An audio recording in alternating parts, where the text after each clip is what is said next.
अच्छा, तो हम बात कर रहे थे पीरियाडिक फंक्शन की। तो देखो, पीरियाडिक तो का मतलब ये होता है कि एक ख़ास वक्त पे के बाद एक काम हो तो हम उसको पीरियाडिक कहते हैं। यहाँ पे ऐसा कौन सा काम होता है जो पीरियाडिक होता है, वो मैं आपको बताता हूँ।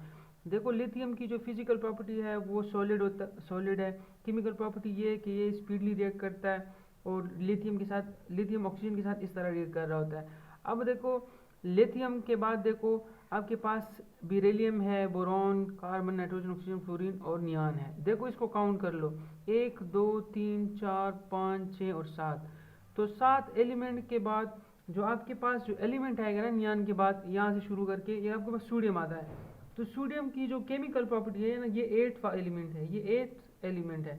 तो जो 8वां एलिमेंट है या जो 8वां एलिमेंट है, उसमें क्या है, उसकी जो फिजिकल प्रॉपर्टी है वो भी सॉलिड है, उसकी जो केमिकल प्रॉपर्टी है वो वो भी इस तरह है, वो रिएक्ट स्पीडली करता है और सोडियम के साथ उसकी रिएक्शन ऐसी है। तो ये रिएक्शन और ये रिएक्शन एक जैसे हैं। इसका जो स्पीड है और इसका जो स्पीड है वो भी एक जैसा है, इसका जो फिजिकल प्रॉपर्टी है और इसकी जो फिजिकल प्रॉपर्टी है वो भी एक जैसी है।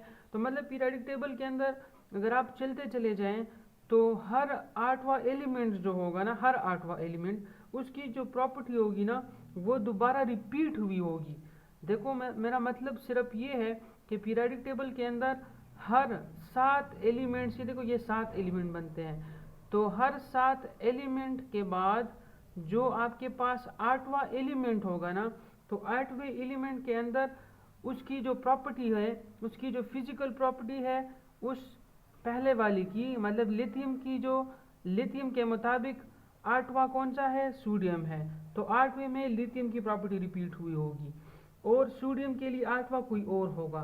तो इस तरह आप चलते चले जाएं तो हर 8वां एलिमेंट होगा वो अपनी प्रॉपर्टी को क्या करेगा, रिपीट करेगा, उसका सेम होगा। फिजिकल प्रॉपर्टी ये देखो रिपीट हो रही है, यहाँ पे भी, यहाँ पे भी, यहाँ पे भी, लेकिन एक फिक्स्ड अमाउंट ऑफ टाइम है ना, एक फिक्स्ड इंटरवल है, एक फिक्स्ड गैप है। वो गैप कौन सा है, 7 एलिमेंट है।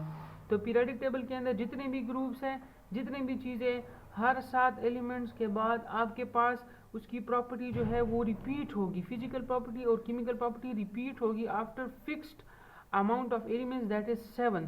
तो इसको कहते हैं हम इस, तो मतलब ये कि इसकी जो केमिकल और फिजिकल प्रॉपर्टी है वो पीरियोडिक फंक्शन है।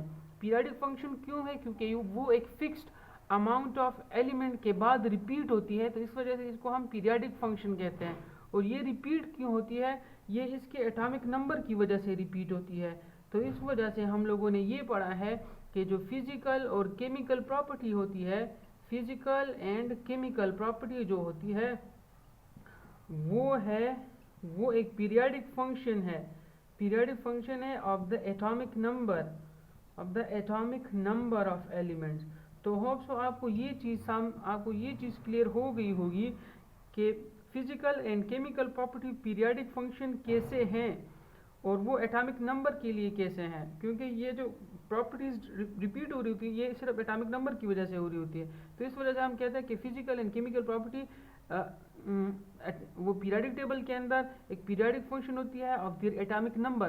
तो मैंने मॉडर्न लॉ को क्लियर कर लिया है ना, it should be clear to you, ठीक है।